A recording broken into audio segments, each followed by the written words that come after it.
যে পুরাটাই বাঁশ দিয়ে তৈরি, বাঁশের চাটা দিয়েছে, বাঁশের হলো বর্গা দিয়েছে, দিয়ে এই ব্রিজটা নির্মাণ করছে।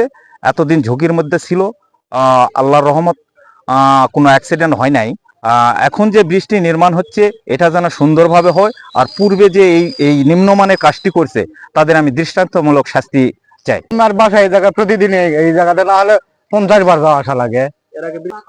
ব্রিজটা দেখেছি ভাঙার সময়, কিন্তু ব্রিজ ভাঙার সময় রোডের জায়গা কাবারি আছিল, কাবারি দেখেছি আমি। শ্রীরামপুর পর্যন্ত যে পিচের রাস্তা আছে সেই রাস্তায় একটা ব্রিজ আছে, ব্রিজটা ভেঙে যায়।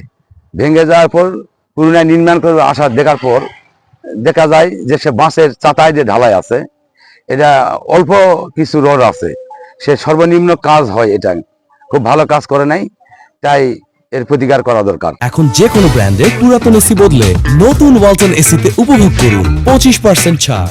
জাফরপুর সোনামুখী ইউপি অফিস সড়কে রডের দাম বেড়েছে, বাঁশ দিয়ে সেরেছে বক্তব্য প্রকাশে যে ফেসবুকে যে ভাইরাল একটা বক্তব্য ছবি এসেছে, সেটা আমাদের নজরে এসেছে।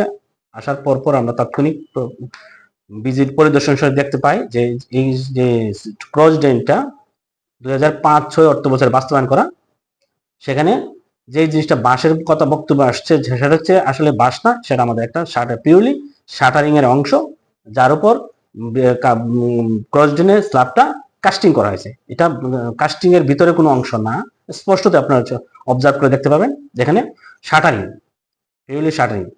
সে বিষয়টা আসলে আমাদের আত্মপক্ষ সমর্থন দিয়ে বলতে হয়, এবং সরেজমিনে আপনি গেলে দেখতে পারবেন যে আসলে এটা বাঁশ, শাটারিং এর বাঁশ, এখানে অন্য কিছু নাই। আমরা যেহেতু এটা আমাদের নতুন করে এই অর্থ আমরা এটা অপসারণ পূর্বক আমরা নতুন করে কালভার্ট করবো, এই জন্য বাংলার কারণে আপনাদের চোখে এটা চলে আসে, যেটা আসলে সঠিক না। এই বক্তব্যটা একদমই সঠিক না। সঠিক বক্তব্য হচ্ছে যে এটা শাটারিং এর বাঁশ, এর উপর স্ল্যাবটা কাস্টিং করা হয়েছে 2005-06 অর্থ বছরের নির্মাণ কাল। আপনারা দেখছেন দৈনিক ক্রাইম সিন।